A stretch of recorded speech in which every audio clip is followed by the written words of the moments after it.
Efésios capítulo 3, versos 14 até o 21. Creio que todos acharam, nos diz: por essa razão, ajoelho-me diante do Pai, do qual recebe o nome toda a família nos céus e na terra. Oro para que, com as suas gloriosas riquezas, Ele os fortaleça no íntimo do seu ser com poder, por meio do seu Espírito, para que Cristo habite no coração de vocês mediante a fé. E oro para que, estando arraigados e alicerçados em amor, vocês possam, juntamente com todos os santos, compreender a largura, o comprimento, a altura e a profundidade, e conhecer o amor de Cristo que excede todo conhecimento, para que vocês sejam cheios de toda a plenitude de Deus. Aquele que é capaz de fazer infinitamente mais do que tudo que pedimos ou pensamos, de acordo com o seu poder que atua em nós. A Ele seja a glória na igreja e em Cristo Jesus, por todas as gerações, para todos sempre. Amém. Quero sentar. Por essa razão, Paulo ele retoma o assunto que ele tinha iniciado logo no verso 1 desse mesmo capítulo 3, que inicia dessa mesma maneira: por essa razão oro. E na oração de Paulo, ele, no verso 1, ele interrompe, ele para, ele dá um break, mas tendo introduzido a ideia do mistério, o significado do mistério, o que essas coisas realmente têm a ver com eles, com a igreja, com o que Deus estava fazendo, o ensino de Paulo então interrompe, mas agora ele retoma. E ele vai dedicar esses versículos a duas coisas. A primeira, realmente, é uma oração, e a segunda é aquilo que é chamado de doxologia. Uma doxologia, ela acontece na Bíblia, tanto no Antigo quanto no Novo Testamento, no final de um salmo. Acontece na Bíblia quando eles estão registrando suas orações. Então eles pronunciam palavras de adoração, palavras de louvor, palavras em que normalmente a glória de Deus está sendo enfocada, e eles estão exaltando a Deus da forma mais expressiva que eles conseguem. Então nós encontramos nesse final, nesses últimos versos, essa doxologia. Doxa, da palavra grega, glória. Então Paulo faz essas duas coisas. Nós vamos nos deter nessa oração de Paulo de uma maneira mais rápida, também no final, nessa doxologia registrada por Paulo. Nós vamos estar considerando, irmãos, que devemos sempre orar fazendo grandes súplicas diante de Deus. Devemos sempre orar fazendo grandes súplicas diante de Deus. Agora, orando para quê? Quais são os propósitos que temos em nossas orações? O que está dentro das nossas orações? Quais são os pedidos que devem perfazer as nossas orações? Paulo vai nos dar uma instrução excelente acerca desses pedidos, acerca daquilo que deve estar perfazendo as nossas orações. Os pedidos de Paulo, eles são iniciados a partir do verso 16. Em Efésios 3,16, Paulo então vai estar apresentando cada uma das suas orações até o verso 19. Mas nesses versos 14 e 15, Paulo tem algumas deixas para nós sobre oração muito preciosas. Em primeiro lugar, ele nos diz: ajoelho-me diante do Pai. É o restante do verso 14. Por essa razão, ajoelho-me diante do Pai. Paulo está em oração. E um detalhe aqui que deve ser focado, que deve ser colocado uma ênfase nele, é que Paulo está de joelhos. É interessante, irmãos, que quando Paulo disse que se ajoelhava diante do Pai, Paulo está dizendo o seguinte: eu sempre me ponho de joelhos diante do Pai. Eu estou de joelhos diante do Pai e continuo estando. Quando eu meditava nessa passagem, eu parei e pensei um pouco nessa maneira como Paulo expressa a sua oração e o modo como ele estava, porque nem sempre nós vamos encontrar essa expressão, estou de joelho, ajoelho-me, sempre estou de joelho diante do Pai. Isso me chamou a atenção por algumas razões, ou nós precisamos pensar em algumas coisas. Em primeiro lugar, deixe-me dizer que dentro da cristandade, no nosso meio cristão, existem diferentes costumes entre nós cristãos. Eu preciso dizer, os irmãos já sabem, quando eu conheci a Kelly há quase 20 anos atrás, Deus me deu essa grande alegria. Eu a conheci em uma Assembleia de Deus. Kelly era uma irmã assembleiana, pentecostal. Eu tive contato com esses irmãos, nos cultos com eles muitas vezes. E um costume desses irmãos é que quando eles entram no culto, eles se ajoelham, todos eles, seja um culto de oração ou não, culto de oração ainda mais. Mas eles chegam para o culto, eles chegam, se ajoelham, fazem a sua oração momentânea, sentam-se, ficam algumas vezes no período de meditação e ali interagem com os outros, ou então o culto iniciando. É um costume desses irmãos. Preciso dizer também que participei de vários cultos de oração desses irmãos, cultos que eles fazem normalmente a portas fechadas, e nesses cultos é a prática deles, todos eles sem exceção estão de joelhos. Também participando desses cultos, alguns dos pastores na Assembleia de Deus, hoje a minha mãe é membro na Assembleia de Deus lá em Fortaleza, alguns dos pastores normalmente oram de joelhos. Então é um costume, é uma tradição entre esses irmãos. E eu estou citando a Assembleia de Deus para mais ou menos mencionar os nossos irmãos pentecostais, que eu penso que é um costume bem largo entre os nossos irmãos pentecostais. Agora, a partir disso, irmãos, algumas coisas precisam ser ditas. Uma delas é que a Bíblia não exige que nós sempre oremos de joelhos. Não existe uma declaração nas Escrituras dizendo o seguinte: se vocês não orarem de joelhos, vocês estão pecando. Se vocês não orarem de joelhos, a oração de vocês não vai ser atendida. Se vocês não orarem de joelhos, a oração de vocês não é bíblica. Em nenhum local nós vamos encontrar uma ideia como essa. Talvez por isso, os crentes das igrejas tradicionais, talvez não tenham tanto esse costume de orar de joelhos. E, sendo muito verdadeiro, isso acontece bem pouco em igrejas tradicionais.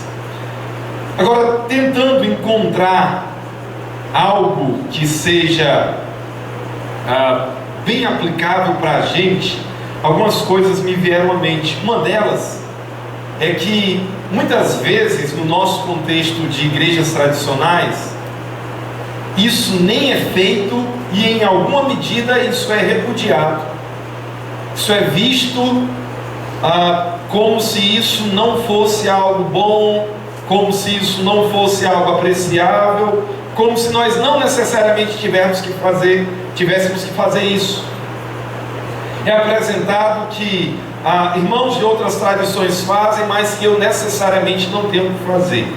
Eu diria que isso é uma postura acerca do assunto meio que extrema. E eu diria que talvez isso revela algo sobre nós e sobre a oração.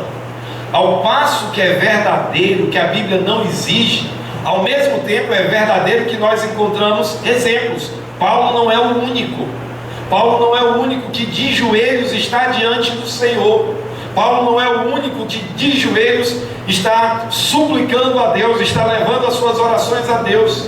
enquanto que não necessariamente todas as vezes vão ser assim, mas parece que em contrapartida há uma preguiça, ou há uma não atitude zelosa em relação à oração, de sorte que a oração ocupa pequenos momentos na nossa vida, que a oração não é feita por nós com uma ideia de luta, de batalha, como uma arma espiritual, e algo que é feito de maneira bem pouca, e além de ser feito pouco, também com uma intensidade, que é algo que mais ou menos a gente faz como se fosse uma prática religiosa que devemos fazer. Eu diria, irmãos, que a oração, tanto em Paulo, na pessoa de Paulo, vendo isso aqui em Efésios, capítulo 1, Paulo quebra parte da sua argumentação para falar que estava sempre orando por eles. Paulo aqui está dizendo que sempre se colocava na presença de Deus de joelhos. Em capítulo 6, no final, quando ele apresenta a armadura de Deus, ele vai falar sobre a necessidade de orar por todos os crentes e de fazer isso constantemente, e por aqueles que estavam responsáveis de pregar o Evangelho. A oração, nessa carta, nos outros escritos de Paulo e no restante do Novo Testamento, não só no Novo Testamento, ocupa um grande lugar. Nós encontramos algumas ideias. Uma delas é a da perseverança. Perseverem na oração. O verbo aqui, ele é um presente ativo indicativo. Isso quer dizer que Paulo fazia e continuava fazendo. Ele se ajoelhava e continuava se ajoelhando. Ele praticava e continuava praticando. Além da ideia de perseverança, de manter-se, de continuar, nós encontramos também aquele elemento tanto de batalha como também de reconhecimento da grandeza de Deus. Nós não nos ajoelhamos diante de qualquer pessoa. No Novo Testamento, muita gente morreu porque eles queriam uma adoração ao imperador, que as pessoas se prostrassem, se curvassem, que cultuassem o imperador, e os cristãos disseram não, não, não, insistiram não. Nós nos prostramos, nós nos curvamos, nós nos ajoelhamos apenas diante de um Kyrios, o Senhor Jesus Cristo. A igreja nos dias primitivos, ela então reconhecia que devia se dobrar diante de Jesus, mas ela se dobrava. E talvez, irmãos, um dos problemas dos nossos dias é que a oração não tem, pelo menos para nós tradicionais, eu escuto de vários irmãos pentecostais que uma das coisas mais difíceis é reunir os crentes para a oração.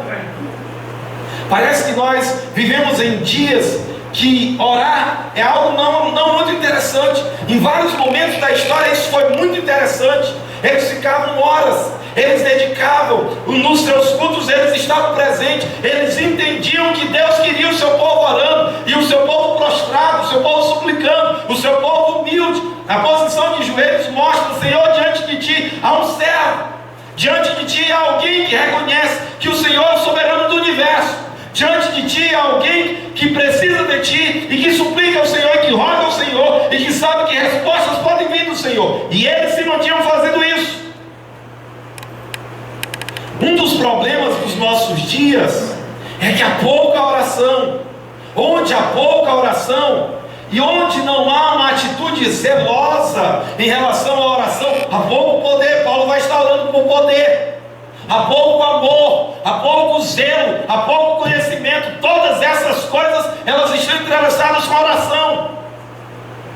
Não é à toa que nós vivemos em dias em que a igreja, ela tem uma característica altamente mundana. A igreja ama os entretenimentos, a igreja ama aquelas coisas de pouco valor, a igreja ama o tipo de culto em que as pessoas são de todos os modos lisonjeadas, o seu ego é lisonjeado, de alguma maneira ela está sendo acariciada naquele momento de adoração. Nós estamos em dias em que aquelas atividades que realmente fazem a diferença, elas acontecem pouco. Os que mais oram dizem isso. Agora talvez nós podemos apresentar um contraponto a isso. Mas pastor, os índices mostram o número de evangélicos crescendo no país. Números nunca foram, nunca, o indicador verdadeiro de aprovação. Nunca foram. Nos dias de Elias, Elias chega ao ponto de pensar que só havia ele de crente. E não havia mais gente. Elias chega a um extremo. Irmãos, nos nossos dias tem gente fazendo doutorado. Por exemplo, tem um seminário teológico nos Estados Unidos, o Fuller Theological Seminary, que chega ao ponto de ter doutorado sobre como fazer a igreja crescer. E tem muita gente fazendo o seu bacharel, o seu mestrado e o seu doutorado dentro desse ramo de estudo sobre como fazer a igreja crescer. Existem hoje pessoas estudando, fazendo pesquisas e tentando encontrar as melhores maneiras ou as maneiras mais produtivas de como fazer a igreja crescer. Existem denominações e grupos e uma ideia bem global chegando que, por exemplo, traz um negócio que é chamado de encontrão. Nesse encontrão, se é um encontrão para jovens, é uma música para jovem, é um ambiente escuro, é uma música dançante, são luzes, é aquele ambiente de uma discoteca. Se é um período de festas juninas, então vai ser uma festa de arrasta-pé. Eles mesclam, chamando de arrasta-pé. Tem gente inventando o pagode. É um pagode evangélico. Encontros e mais encontros, adaptando certas coisas, festividades, programas, entretenimentos que o mundo trazendo muitas pessoas. Isso ganha uma roupagem gospel e pessoas, multidões, né? É coisa pouca, multidões sendo atraídas para esse tipo de abordagem do evangelho. Igrejas crescem e se multiplicam no Brasil, aquilo que é chamado de mega igreja. Igrejas com 3, com 5, com 7, com 10, com 15, com 20 e tantas mil pessoas. Esse tipo de igreja hoje no Brasil se multiplica. E a ideia do pessoal que está ligado com isso é que eles dizem que há como fazer. Há como, se a gente mexer todos os palitinhos, a coisa vai acontecer. Se a gente fizer todas as programações direitinho, a coisa vai encaixar. Se a gente seguir passo a passo o que outros estão fazendo em determinado lugar, as coisas vão acontecer. Irmãos, deixa eu dizer uma coisa para vocês, isso não tem nada a ver com o cristianismo bíblico. No cristianismo bíblico, pessoas chegavam aos pés da cruz, especialmente por 3 coisas. 1, a pregação. 2, a oração, que é o que nós estamos falando. E 3, um testemunho fiel. Os crentes viviam o evangelho. Mas eu quero destacar aqui o elemento da oração. Irmãos, em períodos de aridez, a igreja normalmente o que ela mais fazia era orar. Se nós estamos vendo que as pessoas não estão tão interessadas no evangelho, nós vamos orar, nós vamos buscar a Deus, nós vamos chegar diante do Senhor. Ele é o Senhor e é Ele que pode mudar as coisas. Agora, a igreja nos nossos dias, ela decidiu mudar a estratégia. Ela não mais quer orar, ela quer ideias, ela quer o encontrão, ela quer o baile funk, ela quer o arrasta-fé, ela quer o pagode, ela quer as programações que multidões de pessoas são atraídas, e elas dizem: olha o tamanho da nossa igreja. Só que nesse tipo de contexto, nesse tipo de ajuntamento, não diga que é o poder de Deus agindo no meio dessas pessoas. Homens inteligentes, pessoas habilidosas, gente muito esperta, gente PhD em como fazer os ajuntamentos religiosos crescerem, com ideias aparentemente fantásticas, estão trazendo as suas coisas. Mas, queridos, não diga que tem poder de Deus no meio disso. Detalhe: não é à toa que nós encontramos tanto, mas tão mau testemunho no meio daqueles que se dizem evangélicos. Como assim? É só números, não há conversão, não há transformação, não há vida piedosa, não há temor de Deus. Não, nós vamos para um local que é legal, nós vamos para um local que tem uma balada gospel, nós vamos para um local que tem um encontro romântico, mundano, feito nos critérios do mundo, muitos deles sensuais. Recentemente eu vi um vídeo ligado a uma música evangélica romântica, o vídeo cheio de sensualidade, algo desprezível. E nós queremos pensar que há um aumento de número, mas não há um aumento de servos de Deus. Quando há um aumento de servos de Deus, a igreja está pregando fielmente, a igreja está orando, a igreja está suplicando. Isso aqui é extremamente importante, irmãos. Quando nós chegarmos, ou se nós atentarmos para o fato de que a igreja deve orar, estar de joelhos na presença de Deus em oração, quando ela então vê a aridez, as pessoas querem entretenimento, as pessoas querem mais e mais ter o seu ego satisfeito, o seu ego acariciado, as pessoas estão buscando isso e aquilo.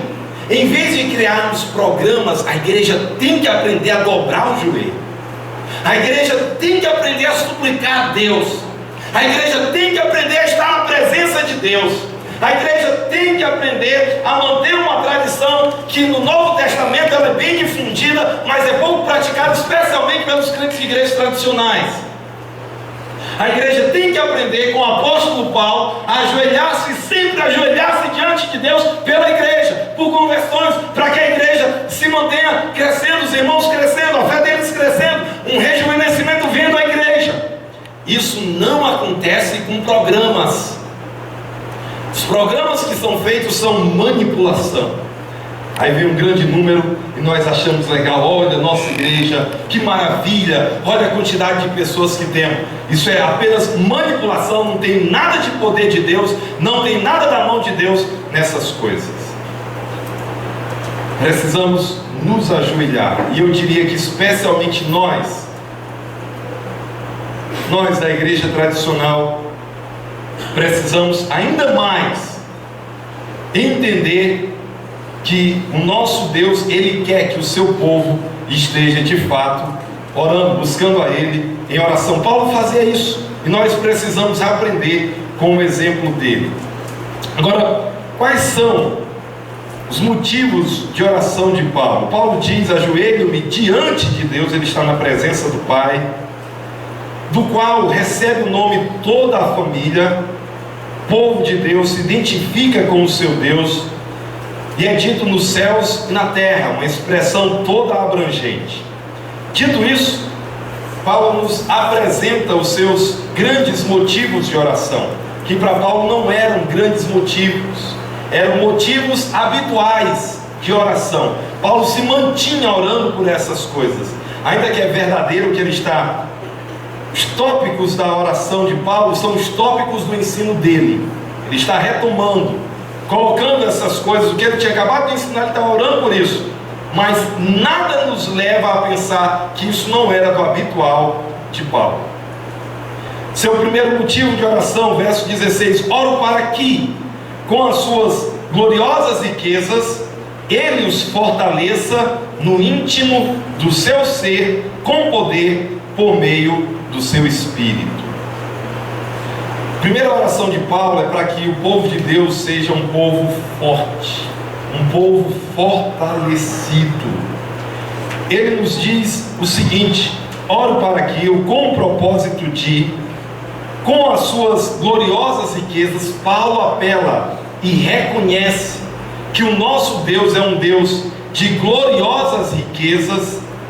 Reconhecendo isso, é algo típico de Paulo, está entranhado nele, reconhecendo que o nosso Deus é um Deus de gloriosas riquezas. Não pense em riquezas materiais, mas aquilo que é espiritual, aquilo que se revela na vida espiritual do cristão, oro para que com as suas gloriosas riquezas Ele os fortaleça no íntimo do seu ser com poder.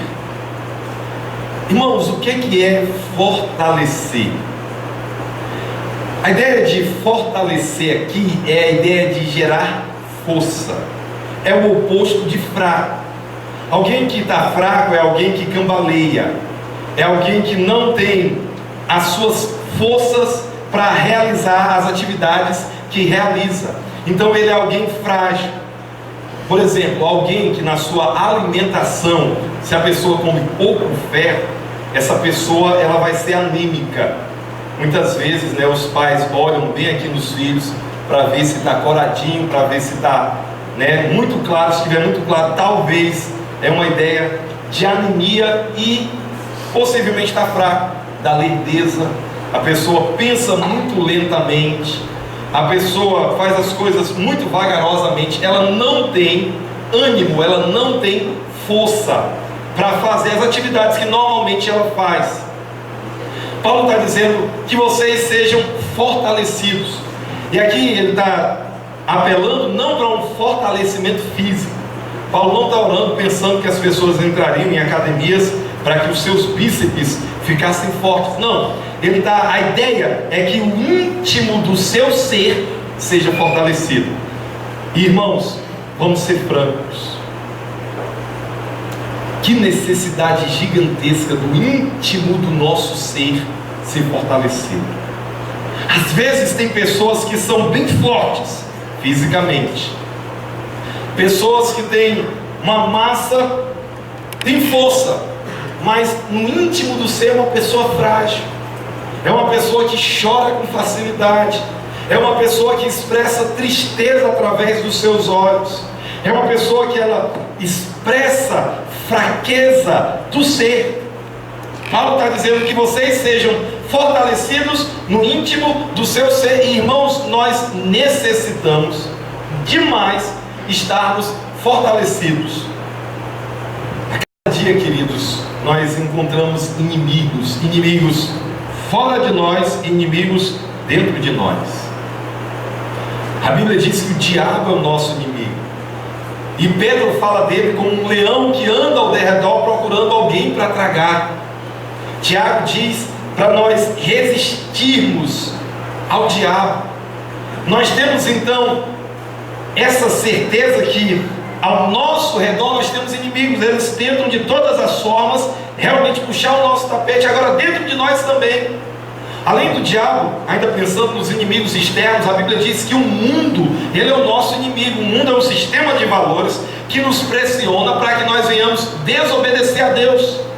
E além disso, dentro de nós, a Bíblia diz que a carne, ela luta contra o espírito, querendo nos governar. Nós precisamos ser fortalecidos constantemente. Esse fortalecimento, Paulo usa quase que de maneira redundante a palavra poder. Ele diz: Ele os fortaleça no íntimo do seu ser com poder. Então é aquela força, e ele vai dizer por meio do seu Espírito. Precisamos aqui dizer, irmãos, que poder e Espírito Santo tem tudo a ver. Por exemplo, pense lá em Atos 1:8, os discípulos estão perguntando acerca da volta do Senhor Jesus, estabelecimento do reino, e Jesus disse: olha, vocês estão ligando para datas que o Pai estabeleceu pela sua autoridade, mas vocês receberão poder, é a mesma palavra que é usada aqui, ao descer sobre vocês, quando descer sobre vocês o Espírito Santo, e vocês serão minhas testemunhas, tanto em Jerusalém como em toda a Judéia, Samaria e até os confins da terra. O Espírito Santo e poder tem tudo a ver. Nós precisamos lembrar disso. A oração de Paulo é que esses crentes sejam fortalecidos com poder por meio do Espírito.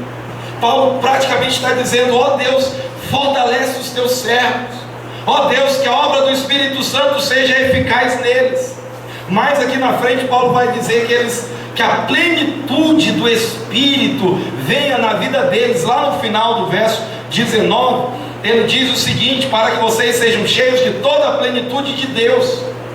E aqui, irmãos, força, poder, essa ideia da plenitude de Deus. A Bíblia fala de sermos cheios, repletos do Espírito. É necessário que eu e você tenhamos essa ideia da necessidade de poder nas nossas vidas. Tem muito crente que é anêmico espiritualmente. Não há qualquer poder, não há qualquer força. São pessoas que não precisam muita coisa para vir uma tristeza profunda. Eu estou falando em termos de fé. Dúvidas acerca da bondade de Deus, dúvidas acerca da soberania de Deus, dúvidas acerca do governo de Deus, dúvidas acerca da continuidade na vida cristã. Há uma verdadeira anemia. Há também uma fraqueza gigantesca no que diz respeito a uma relação vibrante com Deus. Queridos, a relação do crente com Deus é para ser uma relação vibrante. Jesus disse: o ladrão veio para matar, roubar e destruir. Eu vim para que vocês tenham vida, e vida em abundância. Jesus disse o ladrão, e ali é uma figura do diabo. Ele veio para matar, roubar e destruir. Agora Jesus está dizendo: eu vim para que vocês tenham vida. Ele veio para trazer morte, eu vim para trazer vida. E não é qualquer vida, é uma vida abundante. É assim que o povo de Deus é para ser. Se eu e você não vivemos uma vida cristã abundante, tem algo errado, tem algo que não se encaixa com aquilo que é o projeto do Senhor para nós. Irmãos, todos os recursos estão ao nosso dispor. A força que eu e você precisamos, o nosso Deus nos dá através do Espírito. Amém. E se eu e você estamos fracos, provavelmente não estamos indo à fonte de poder. É Ele que é a fonte de poder. Oro para que vocês sejam fortalecidos no íntimo do seu ser com poder por meio do Espírito. Então, quando eu e você estamos fracos, queridos, nos acheguemos a Ele. O Espírito Santo habita em nós, força virá a nós, nós seremos tomados por esse poder. Essa vida de Deus que vem por meio do Espírito existirá em nós. Mas a igreja nos nossos dias busca muito pouco, parece que entende muito pouco o que é orar, e menos ainda orar suplicando por poder. Segundo motivo de oração de Paulo, veja o verso 17. Ele diz o seguinte: para que Cristo habite no coração de vocês mediante a fé. Então, o segundo motivo de oração de Paulo é para que Cristo habite no coração de vocês. Aparentemente a gente chega aí meio estranho, Cristo habite, mas Cristo já não habita. E nós vamos dizer: lógico que sim. Uma vez que Cristo vem na vida de uma pessoa, Ele vem para nunca mais sair. Se Jesus Cristo veio de verdade a vida de alguém, Ele vem para nunca mais sair. Pode ser que você simplesmente veio à igreja evangélica, é religioso, em vez de ser um religioso católico, é um religioso evangélico. Nesse sentido, Cristo não veio na sua vida, Ele não habita. Se Ele habita em você, Ele habita para nunca mais sair. A Escritura nos diz isso. O próprio Deus, é Ele quem nos segura nas suas mãos para que nós perseveremos. Nós somos dele. Se entregamos nossas vidas para Cristo, somos dele. Agora, quando Paulo diz: oro para que Cristo habite no coração de vocês, Paulo usa uma palavra para habitar, que fala de uma habitação abundante. Cristo em um sentido mais pleno. E irmãos, vamos ser muito francos, o quanto que a igreja evangélica nos nossos dias carece de fato de uma habitação mais plena. Quantos crentes estão envolvidos com negócios errados? Quantos crentes têm a sua vida cristã, é uma vida cristã distraída, é uma vida cristã amando as coisas do mundo, é uma vida cristã apaixonado por ela, pelas propostas que esse mundo oferece, é uma vida cristã distraída, é uma vida cristã que não se conhece a palavra de Deus, é uma vida cristã que não há tempo de oração, é uma vida cristã que não é marcada por piedade, é uma vida cristã que não é marcada por temor. Se multiplicam. Chegamos à igreja evangélica e nós chegamos e sentamos, escutamos alguém pregar, cantamos os cânticos e escutamos alguém pregar e voltamos para casa e no outro dia trabalho, continuamos toda a semana, como se a nossa vida com Deus se resumisse a nós virmos um domingo e ouvir alguém pregar e voltar para os nossos lares. Me parece que esse costume católico, durante séculos praticado no nosso país, se enraizou de uma maneira tal que nós concebemos a ideia de habitação de Cristo em nós.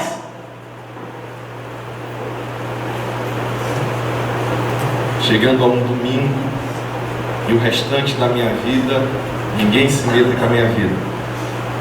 Não tem nada a ver com isso.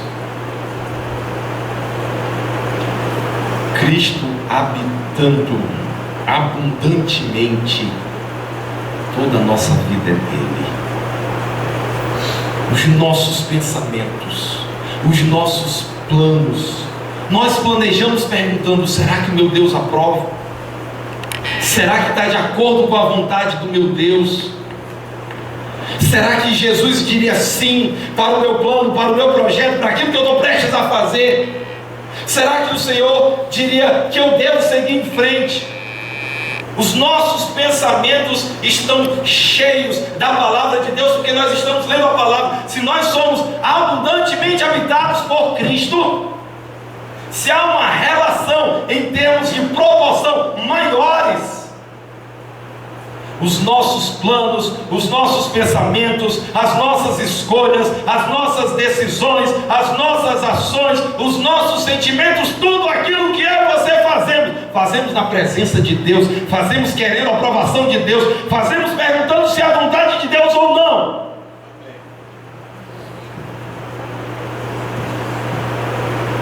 Mas eu penso que nós achamos muito legal receber a Cristo. Eu vou na igreja no domingo, está muito bom. Paulo diz: para que Cristo habite no coração de vocês, no íntimo, mediante a fé. Depois nós vamos voltar ao restante do verso 17, vá ao verso 18. Para que vocês possam, juntamente com todos os santos, compreender a largura, o comprimento, a altura e a profundidade, e conhecer. O verso 18 e o início do verso 19 focam o conhecimento. Ele diz: para que vocês possam conhecer. São as palavras de Paulo. Agora ele vai focar o campo do conhecimento, da compreensão, do entendimento, para que vocês possam, juntamente com todos os santos, não é algo isolado, os crentes fazem isso em conjunto. Então nos fala de um aprendizado, em que esse aprendizado permeia, está dentro daquilo que outros crentes também entendem. Não são descobertas mirabolantes isoladas, não. Agora, Paulo, para expressar esse conhecimento, ou o nível desse conhecimento, ele diz: para que vocês possam, juntamente com todos os santos, compreender a largura, o comprimento. Ele também nos diz a altura e a profundidade. Essa é uma carta, irmãos, que fala muito sobre conhecer. Nós vamos, capítulo 4, a partir do verso 17, Paulo disse: compreensões que vocês tinham do passado, ele chama de pensamentos inúteis, que eles tinham que trocar. Pouquinho depois, Paulo vai dizer que eles tinham que renovar a mente deles constantemente. Era um exercício constante, renovar a mente. Paulo vai dizer que agora os pensamentos deles são de luz, agora vocês são luz, antes vocês eram trevas. Tudo isso está ligado à compreensão deles. E, irmãos, nos parece que a súplica por compreensão é uma das súplicas que sempre permeou o povo de Deus.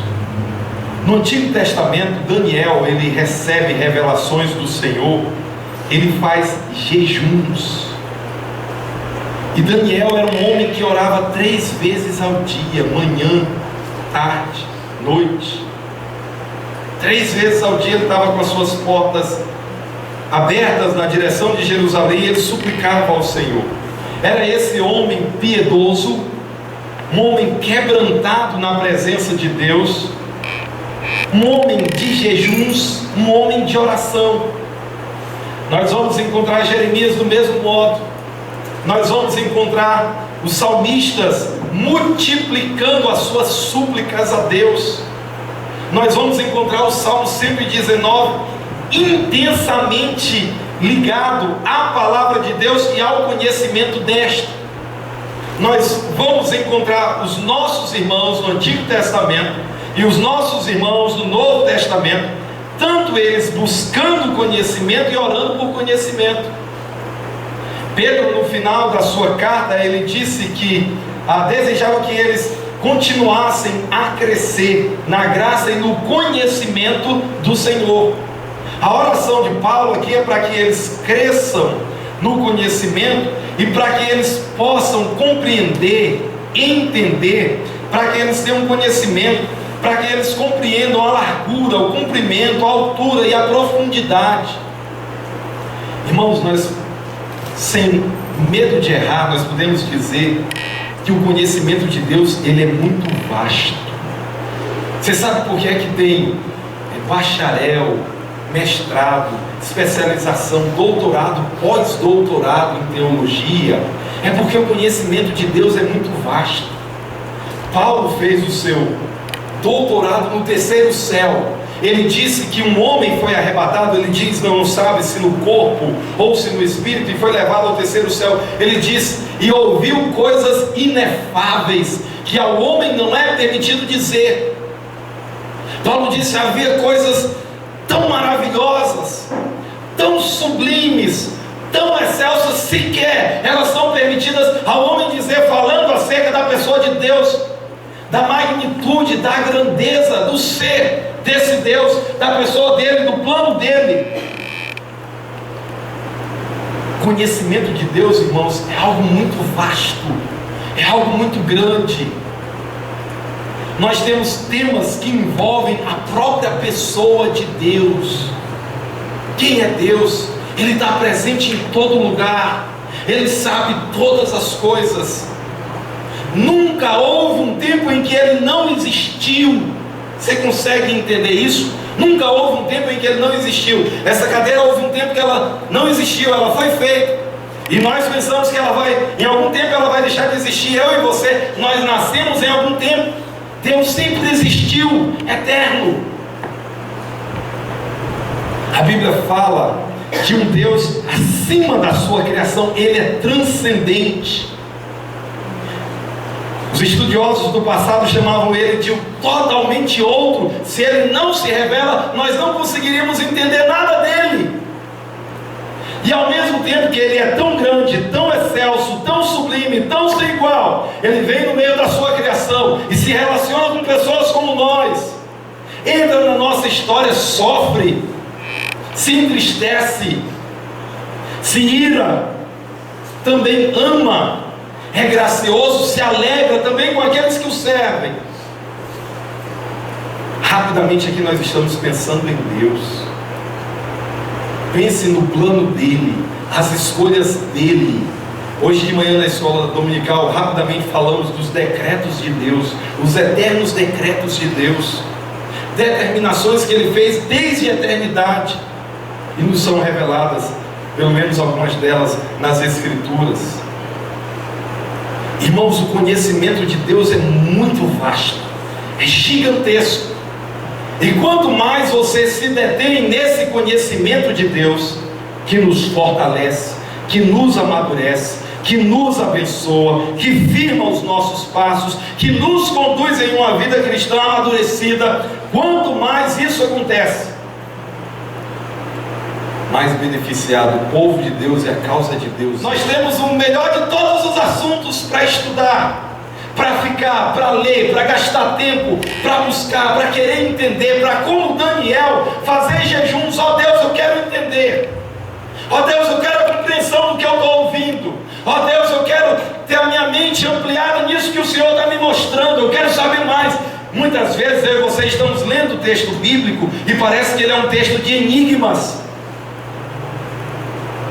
Queridos, oração por compreensão, Paulo vai dizer, para que a largura, o comprimento, a altura e a profundidade cheguem até nós. Mas eu penso que o John MacArthur está muito correto quando ele diz o cristianismo, e ele falando do cristianismo norte-americano, eu acho que o cristianismo brasileiro ainda mais, tem 5 quilômetros de largura e 1 centímetro de profundidade. Muita gente, muito amplo, muito barulho, bem pouca profundidade. Irmãos, oremos por conhecimento. Era parte das orações de Paulo. Oremos para que o nosso Deus faça isso brotar. Nessa carta, Paulo vai dizer que a ausência de conhecimento faz com que eu e você sejamos levados de um lado para o outro. Veja o verso 14 do capítulo 4. Ele diz: o propósito é que não sejamos mais como crianças, levados de um lado para o outro pelas ondas, nem jogados para cá e para lá por todo o vento de doutrina e pela astúcia e esperteza de homens que induzem ao erro. O conhecimento vai ser extremamente necessário para que esse peso aconteça em nossas vidas, esse peso benéfico. Caso contrário, somos levados de um lado para o outro por todo o vento de doutrina. E a nossa vida cristã, ela é bem pouco frutífera no campo do conhecimento. Você sabia que conhecimento produz profunda alegria? Pessoas que conhecem, os cientistas, quando eles fazem uma descoberta biológica, uma descoberta cósmica, eles festejam, celebram. O conhecimento, ele produz alegria. No povo de Deus ainda mais. Produz alegria, produz firmeza, produz continuidade, produz serviço. Precisamos de conhecimento. Precisamos orar por conhecimento. Chegando ainda nesse verso 19, Paulo diz: e conhecer o amor de Cristo que excede todo o conhecimento. Agora Paulo vai falar de algo que é mais sublime do que o conhecimento: o amor de Cristo. Um outro motivo de oração, irmãos, é para que nós amemos. Esse conhecimento de Cristo nos é apresentado aqui de 3 formas. Em primeiro lugar, Paulo nos diz: e conhecer o amor de Cristo. É um amor ligado a Cristo. Ele excede todo o conhecimento. Não é à toa que o maior mandamento expresso nas Escrituras é amar. Mestre, qual é o maior de todos os mandamentos? Amarás, pois, o Senhor teu Deus de todo o teu coração, de toda a tua alma, de todo o teu entendimento, com todas as tuas forças. E o outro semelhante a esse, o teu próximo como a ti mesmo. O amor de Cristo, então, irmãos, vai ser aquele nobre sentimento, entendimento e atitude que deve estar em nós. Ele diz, e conhecer, mais uma vez aqui está no campo do conhecimento, o amor de Cristo, que é algo mais experiencial. O amor, ele não é tão contemplativo, como eu amo. O amor, ele era sacrificial. Não é à toa que a Bíblia vai ligar o amor de Deus à cruz. Então, Cristo, ele é ligado à cruz. O seu amor é expresso através do sacrifício. Ele deu-se no lugar de pessoas. E conhecer o amor de Cristo que excede. Sim, conhecer é importante. Saber é importante. E nós devemos nos empenhar nisso, mas tem algo que excede o amor de Cristo, que vai além de todo conhecimento. Agora, volte à segunda metade do verso 17. Ele diz, e oro para que, estando arraigados e alicerçados em amor, duas características mais. Ele diz que nós devemos ter raízes no amor. É como se nós fôssemos uma planta e nós estivéssemos plantados no solo do amor. E as nossas raízes estão fincadas no solo do amor, enraigados em amor. E ele diz também alicerçados, uma outra figura, o nosso fundamento, aquilo que nos rege. Lá em 1 Coríntios, Paulo vai dizer, todos os atos de vocês sejam feitos com amor. Talvez o problema nosso é que nós amamos muito nós mesmos, o que eu quero, o que eu acho legal. Um amor egoísta, um amor que se interessa só nos seus planos, só naquilo que lhe diz respeito, ou quando aquilo que me diz respeito está legal, bacana, aí a gente tenta, a gente se sacrifica, a gente faz algo, a gente se envolve em algo por alguém, desde que aquilo que me interessa esteja pronto. Paulo também orava para que eles estivessem arraigados e alicerçados em amor, e que fosse conhecido o amor de Cristo que excede todo conhecimento. Irmãos, isso me faz lembrar de uma outra carta que Paulo escreveu. Irmãos em uma igreja estavam tendo muitos problemas. Eles tinham grupos de preferência, eles tinham imoralidade, eles tinham um orgulho gigantesco, eram muito marcados por orgulho. Eles levavam uns aos outros aos tribunais. Eles faziam um culto em que no culto o grande propósito era que aqueles que mais se destacavam aparecessem para que os outros apreciassem. E Paulo disse, eu passo a mostrar para vocês um caminho sobremodo excelente. E aí Paulo vai dizer, se não houver amor, nada aproveitará. Eu posso dar os meus bens para os pobres, nada aproveitará. O meu corpo pode ser queimado, nada aproveitará.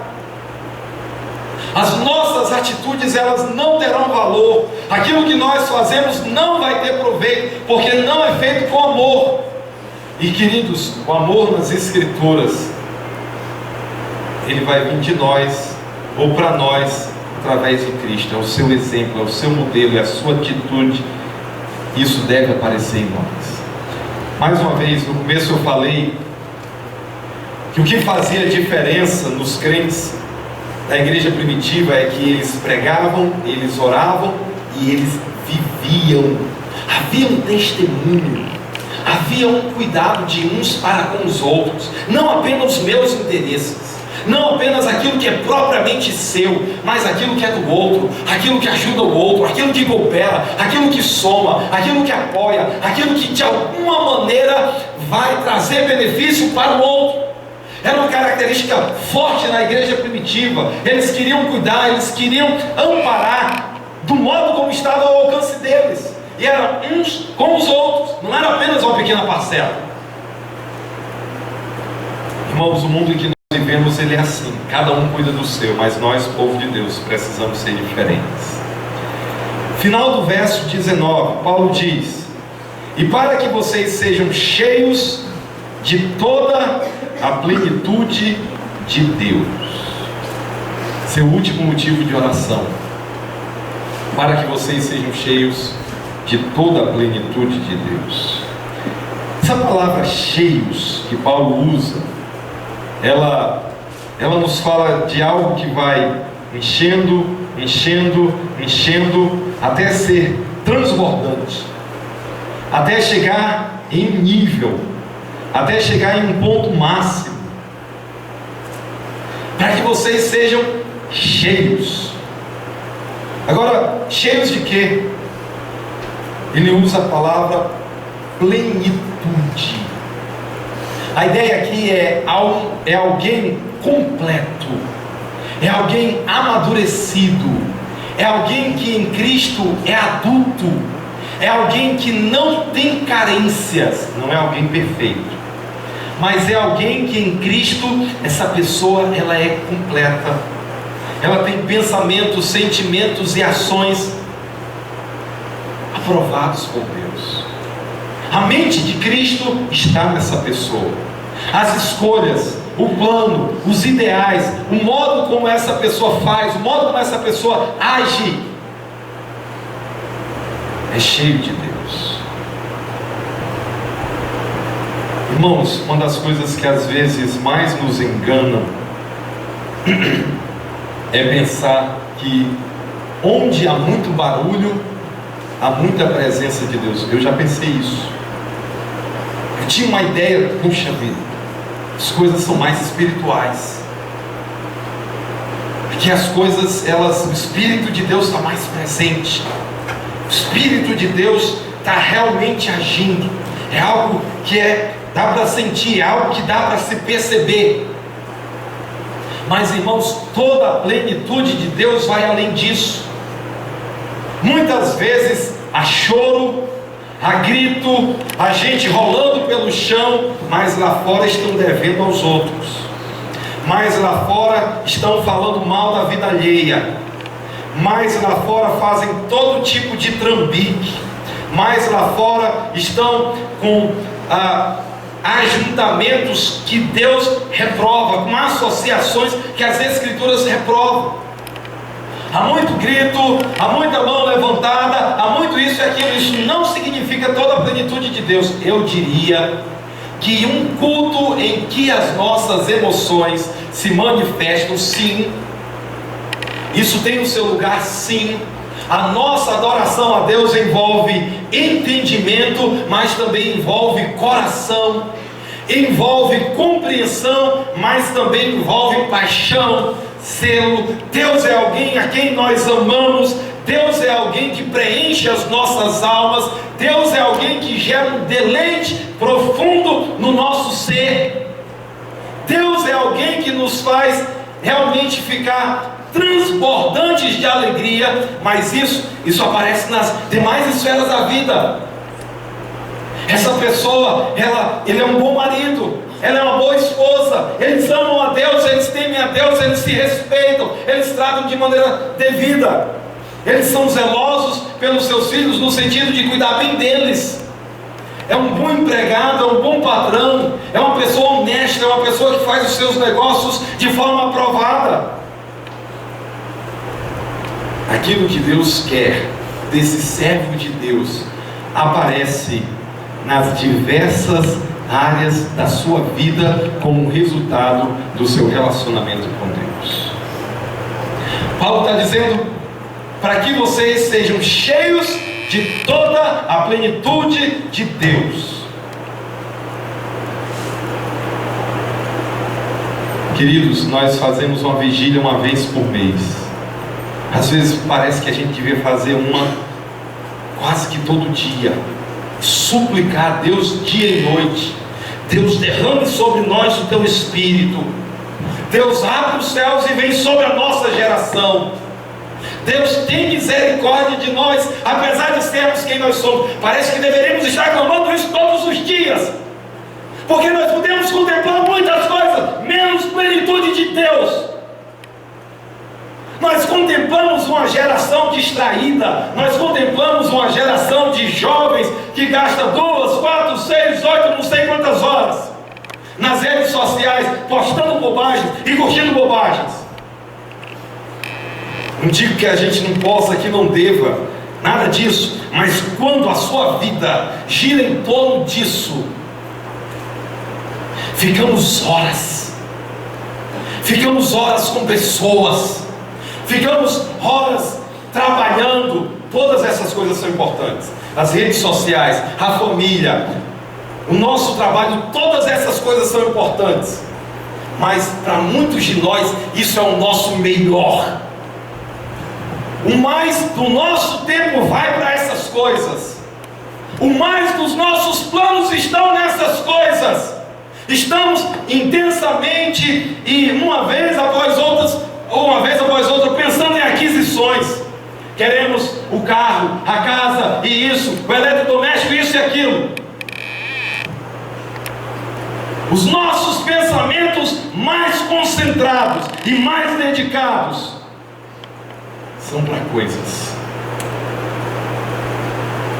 Que plenitude de Deus, coisa nenhuma. Mas isso deve fazer parte das nossas orações, irmãos. O povo de Deus viu isso no passado. E não há feitiços. Não há um programazinho que vai trazer isso. É oração. É oração. É oração. É oração.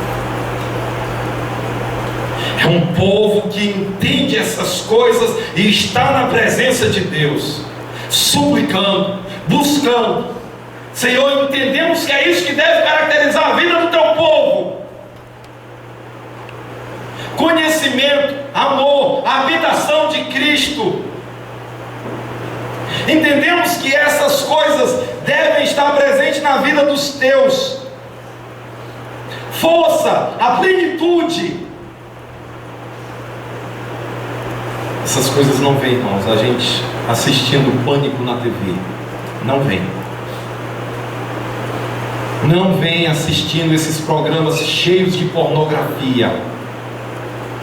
Não vem com a nossa exposição ao pecado o tempo inteiro. 20% dos viciados em pornografia são evangélicos.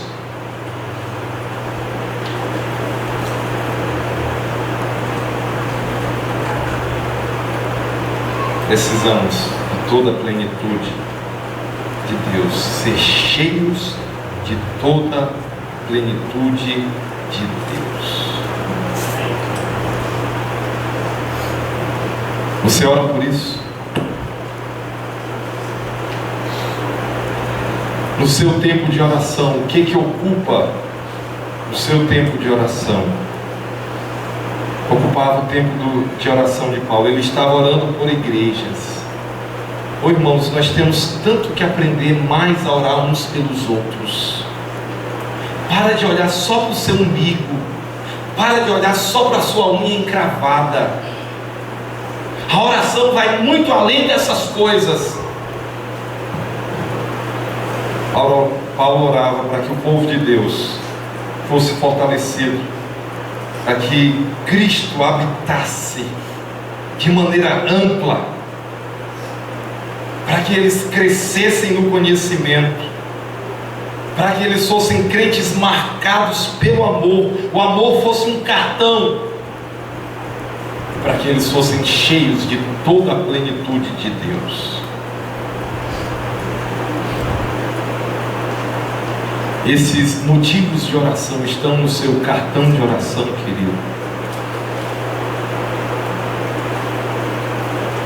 Nós oramos muito por emprego, por saúde, por isso, por aquilo. Não estou dizendo que não devamos orar, mas nós oramos bem pouco por essas coisas. Irmãos, precisa haver uma mudança no nosso cotidiano. Por favor, em nome de Jesus, se preocupe com pessoas, não apenas por você. Às vezes já não nos preocupamos nem com nós, nem conosco. Se preocupe com pessoas, ore por pessoas. Tem uma lista de oração. Peça a presença de Deus, poder de Deus, conhecimento de Deus, o amor de Cristo.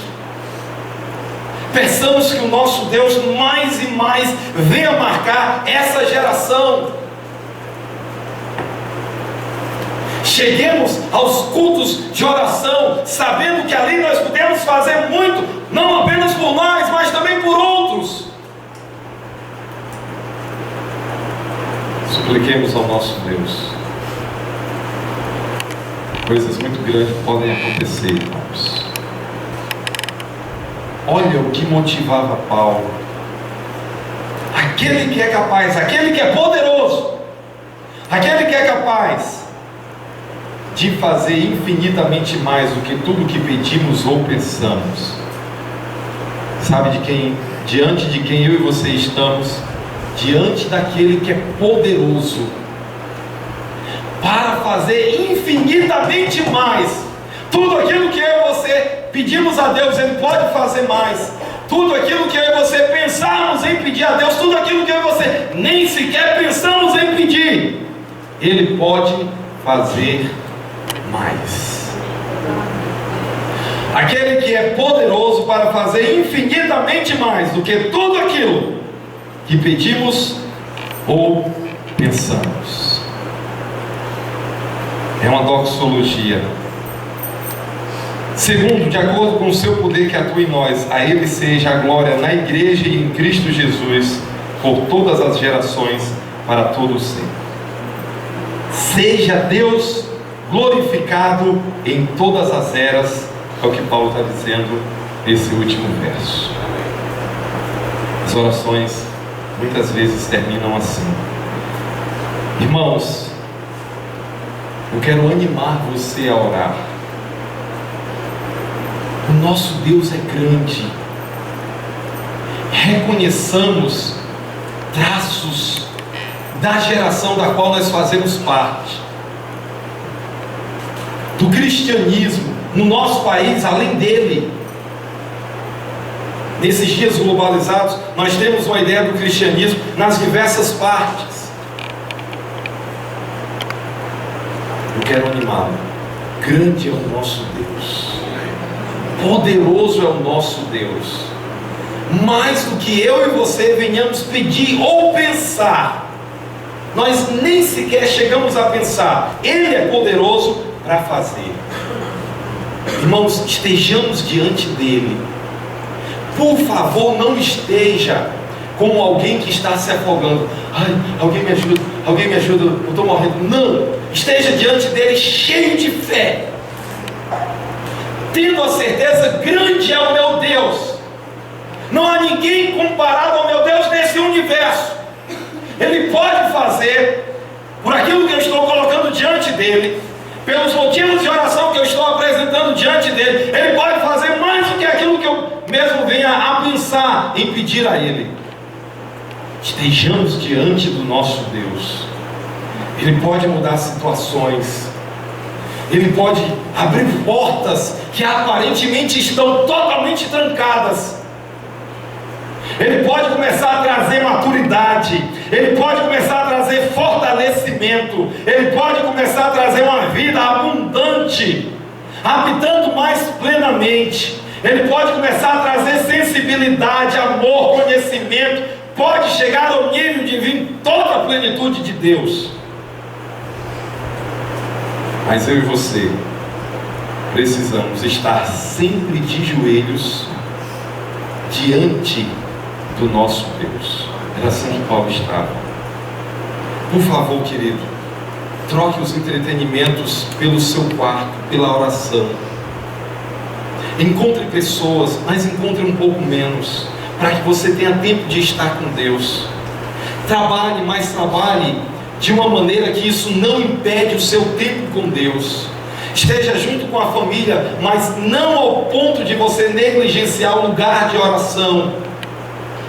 Estejamos fazendo todas essas coisas, mas em nome de Jesus, não deixemos de insistentemente estar de joelhos na presença do nosso Deus.